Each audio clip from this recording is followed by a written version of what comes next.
often use the term industry plant as shorthand for this artist blew up so quickly, and I think that's a little bit sus. I don't know that I trust how quickly everything rose, and I'm not sure about it.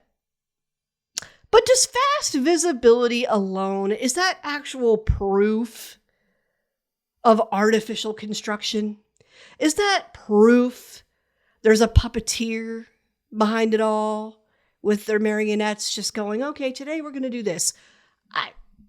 That's for you to decide this episode, because we're going to get into industry plants vigorously. Now, I've been paying attention to Angine de Poitrine.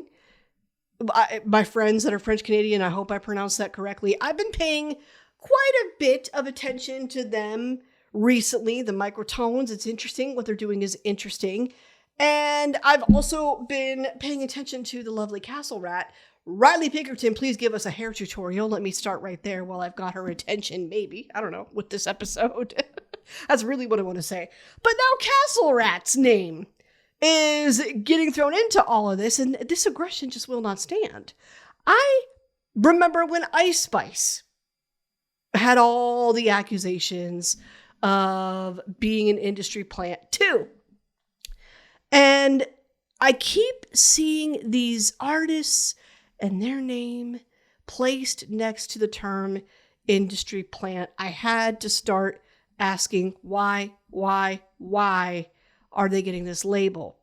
Yes, it seems like particularly both Castle Rat and Angine de Poitrine, it does seem like over the last season, over the last few months especially, both have rose very fast. Both have a lot of attention right now. Both are growing a fan base right now. And both, well, one is a little bit older than the other, but within the last year-ish, both have put out new music. Let's come correct on that. Let's remember that for later.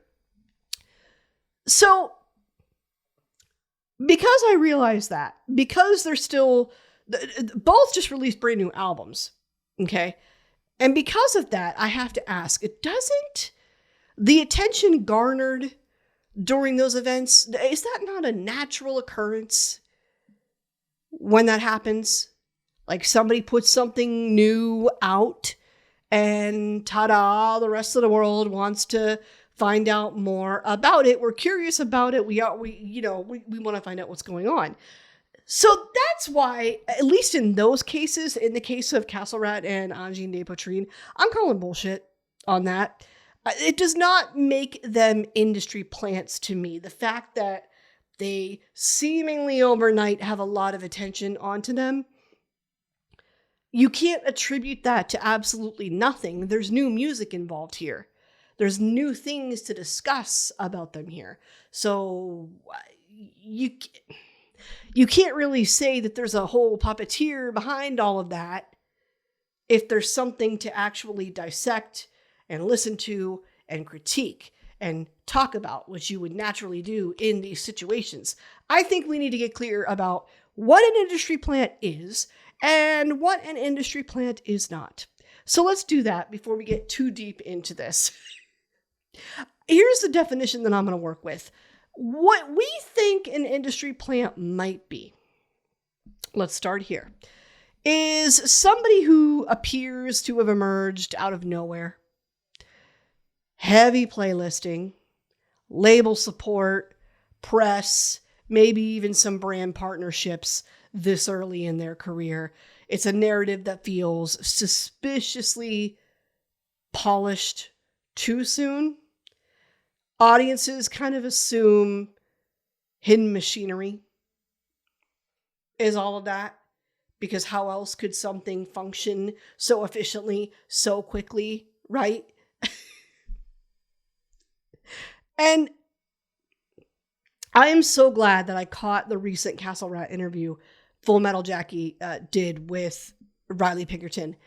And I am so glad that she asked the question, like, I'm paraphrasing, but the question was, what do you make of these accusations that Castle Rat is getting? And Riley, in so many words, I'm also paraphrasing here, said, dude, Who really would want to get out there and put all this industry time and money behind a doom metal band that's rat themed and based on a fantasy realm?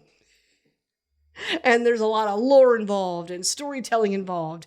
Who wants to put that much time, effort, and money into propelling a band like that, which is going to require the attention of a specific audience? Okay? If I'm one of the bigwigs in the C-suite at these labels or whatever.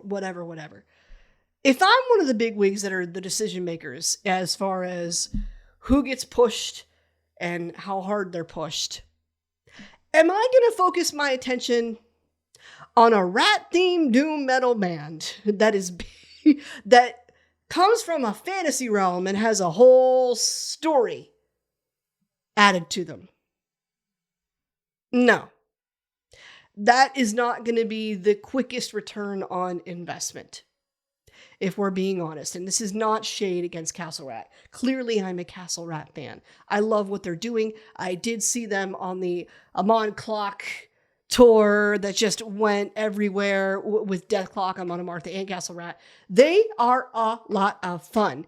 Here's why I think they're actually getting some attention right now. Number one, the music is solid. Yes, it's doomy. Yes, it's fun. It's a little bit sludgy at times. The story is fun. A rat queen, a rat reapress, a plague doctor is involved, a count is involved, and we got to protect the realm. Like, anybody into D&D is absolutely, this is up your alley if you don't know them already. But like, it's a little bit nerdy. The aesthetics are very Conan the Barbarian, like Schwarzenegger Conan the Barbarian. Let's come correct on that. Like VHS, older, just like it is. There is thought, intention, and a lot of excess effort and attention paid to things like that. Where if I'm of a business mind, I'm trying to eliminate as much of that as possible before I throw time and money into it and just whatever's going to make me the dollar the quickest, right?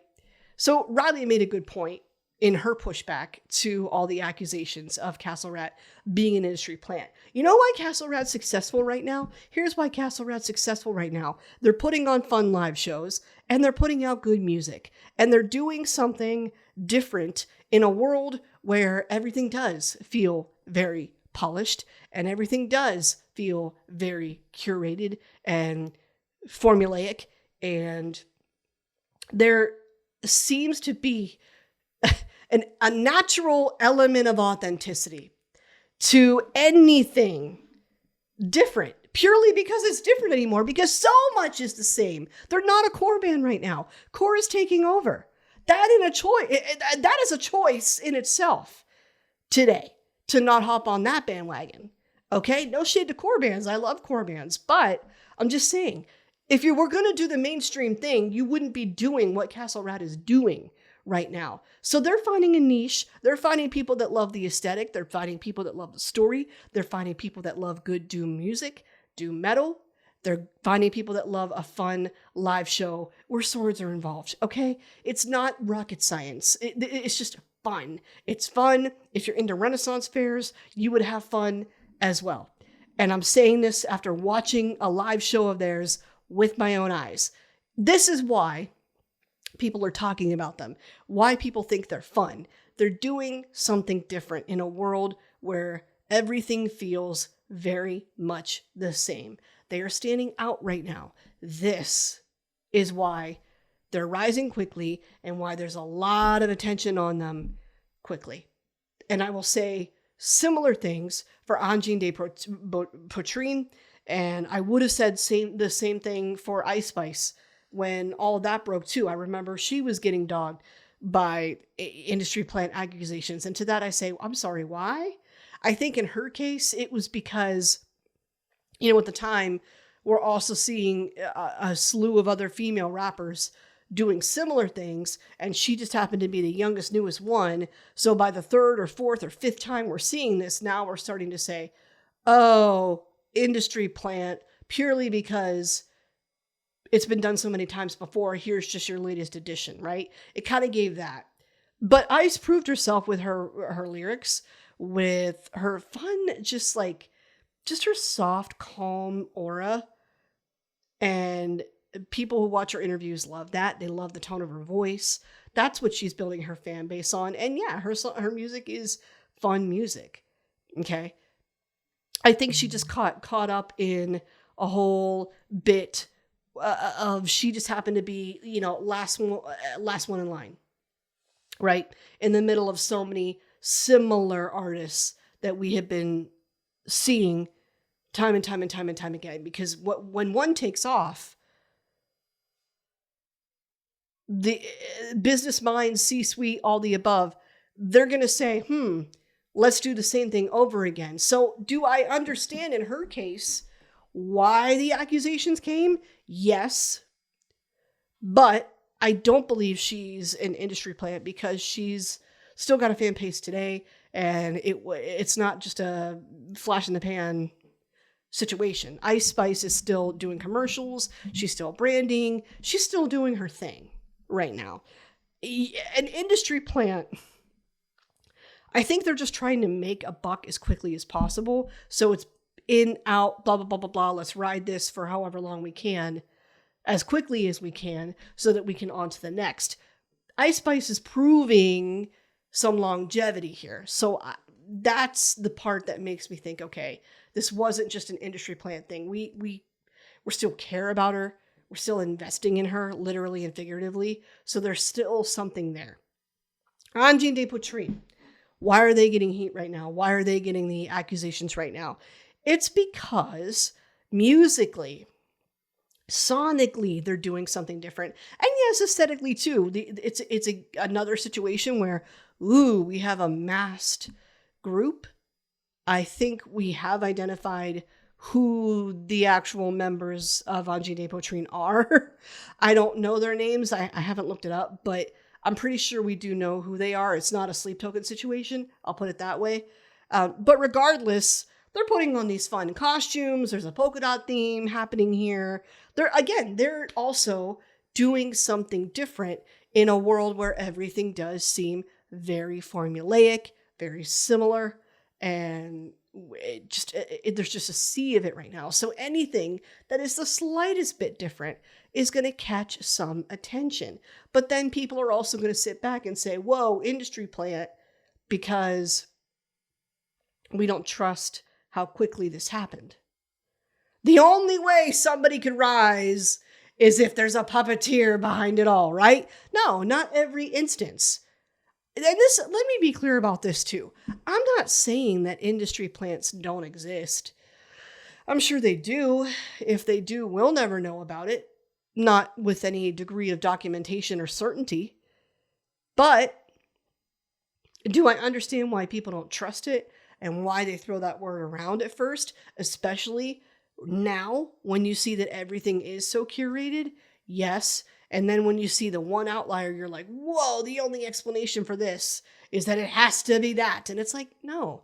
Sometimes a little bit of thought and intention and, actual good music is enough to grow a fan base and rise quickly in the ranks anymore. And that's what I'm going to say about that. This is what creates the accusations of industry plant are the moments when an artist is presented as independent while major backing already exists. We're talking hidden label deals, undisclosed management power, early PR infrastructure, which is marketed as DIY. If the rise feels, we talked about this, unusually fast and polished, that's another example. Immediate media placements, major collaborations early in a career, polished branding before public familiarity. I tend to think that some of that happens once the business minds behind it all actually catch up and realize that something's taking off. Well, then they want to take that inch and make it a mile. That's what I think is actually happening there. But I understand that, when the rise feels fast, polished, you kind of side-eye it.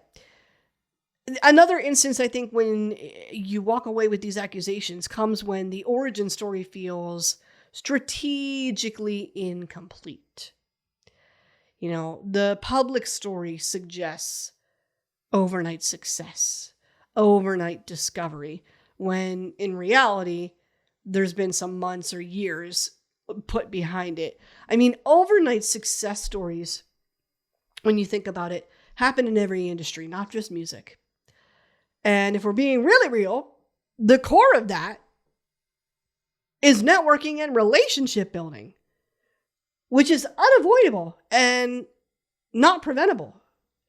So, of course, it's going to happen in music too. What I mean more specifically is if you're out here hustling, if you are out here doing the most with the connections and talking with people and really prioritizing knowing who you should know in an industry and talking with them about business and talking with them about making things happen together and delivering on both ends, right? And honoring commitments, okay?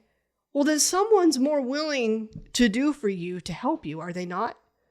When you're proving yourself, when you're committed. Yeah. And if they have the access, well, yeah, that's going to earn it.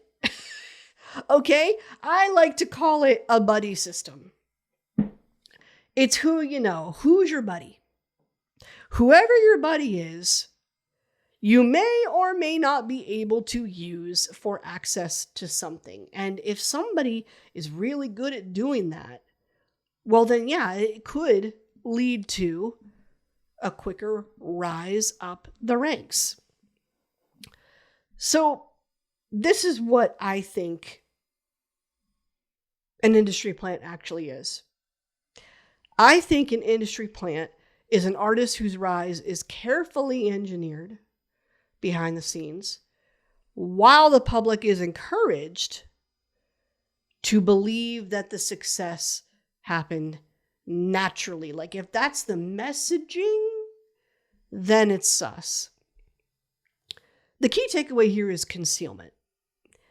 If any information about the origin of that artist, that band, is concealed and dug up later, and there is some stuff that, you can look at and say, okay, there's a Geppetto behind all this, you might have an industry plant. If any information presented originally is confirmed false later, you might have an industry plant. The problem is, and this is where just like some of my frustration as a fan comes sometimes.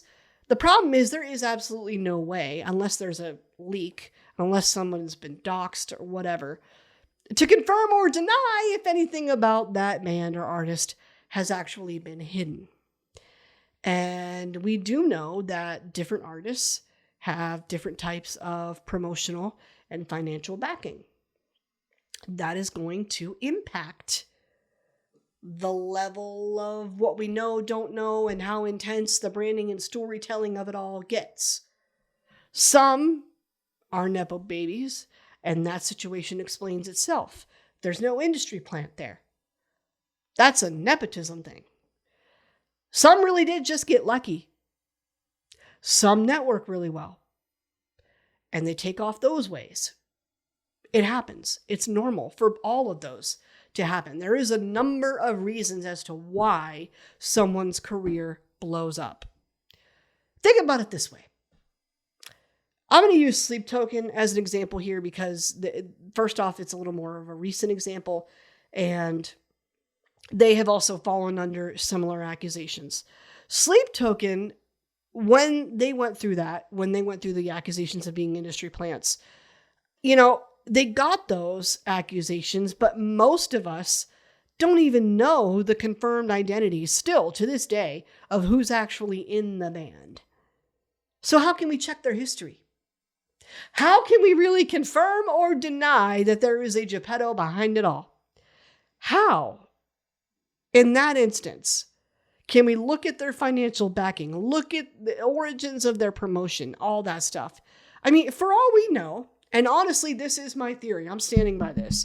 I think, for all we know, Sleep Token consists of established artists who are supporting themselves in promotion, in financial backing, and just not telling us that it's a DIY thing. And they don't want to reveal their identity because they're part of bigger bands. They're already established. That's honestly the theory that I'm running with here. And I don't know that it's an absolute certainty that they're being pushed by some suits behind a desk. I don't know that. Maybe now they are, because now they're big and they earn. So I just feel like it's more likely CEOs, management, whatever you want to call it, higher ups, the upper echelon true decision makers who make everybody else do their bidding. I'm talking about those situations. I think they're not as perceptive or superhuman as sometimes we make them out to be. I do think there are some that catch on later. And then they start to see, oh, this is selling. So now we're going to pivot and put all of our literal and figurative investment into this. We don't know. Of course, there's no confirmation of any of this. So unless we see literal receipts, we don't really know if an artist is an industry plant. And the general public will not have access to that information.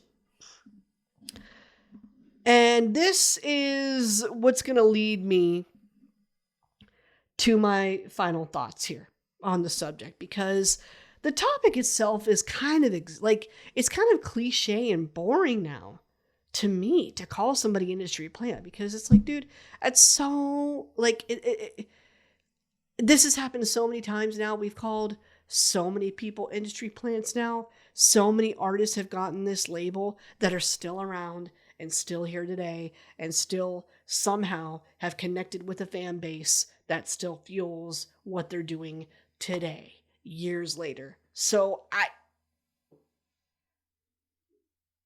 come on, you can't say that that's the only reason for their longevity. You can't say that that's the only reason, being an industry plant is the only reason they're on someone's radar at all, when there's some longevity behind it. I don't know. That's just how I feel about it. Because some information is left to speculation, though, about these artists and their origins, or we just don't have access to the juicy stuff that would confirm or deny actual industry plant behavior, we're not going to know for certain if they are. Even if they were, it is up to us fans to decide how sustainable they really are. We're the ones buying the tickets. We're the ones buying the merch. We're the ones that are streaming, making content about them. We decide who stays and who goes. Because like I said, I don't think that all of C-suite is as perceptive. They catch on later sometimes, after the fact sometimes. So if we got a whiff of anything we didn't like, industry plan or not, they're done or condemned for at least a period of time. So let's chill a little bit before making assumptions and forming opinions. Let's let actions speak louder than words. And more importantly, give the music a chance. Good music is still good music. Good music is still what's talked about, what's purchased, whatever word you want to throw in there. Good music is good music. None of this has to be this deep if we don't want it to be. If you want it to be, all right. If not, that's okay too. Let people do what they do and respond in a way that you are okay with. You ultimately get to make the choice as to whether you scroll away, don't buy that ticket, don't buy that merch, whatever. You get to make that choice ultimately at the end of the day. So more often, I think we have more power than we realize. If you get a whiff of something that you don't like, you don't have to partake. And because of that, I question the legitimacy of these industry plant accusations because, okay, even if they are, well, then we still get the choice. Even if we do find out later that it's confirmed there was some puppeteering happening, there's some odds behind it all. Okay, well then again, we still get to make the choice as to whether or not we support that, and we do that to send a message. We would do well to understand that we can send a message very quickly, very clearly, and very efficiently and powerfully with numbers. If enough people say, this ain't for me, okay, the big wigs are going to pay attention. So let's not forget that. If you like what you like it, support it. If you don't, great, don't support it. Don't support it. You don't have to. You can very easily scroll away. You can very easily not purchase that concert ticket. You don't have to buy that merch. I critique capitalism, but the one thing I do like about it is that you do have a choice. You can choose what you purchase. You can choose what you don't purchase. And that's what I'm going to leave you with this week, my friends. Thank you so much, Vigorous Ones, for exploring this topic with me. And there may have been some hot takes here, but I would love to hear what you have to say in any comments that you see this at, or, YouTube, like and subscribe, all that good stuff. Let me know what you think about industry plants, whether they exist, whether they don't actually exist. I always have questions whenever I hear the accusations. And I honestly can't think of, and please, again, correct me if I'm wrong, if you see this on social media, but I don't know. I can't think of an instance where industry plant, anybody tied to that, I can't think of an instance where that was actually confirmed for anybody. I can't think of one. I can't think of one. If you can, please correct me, because that would be interesting to me and I would like to look into that. But I don't think so. So let you take the driver's seat here, is what I'm getting at. Remember that you are in control, and remember that you can choose what you're into, what you're not into, make up your own mind, and it never has to be that deep. That's what I will leave you with today. We will see you next week. Bye.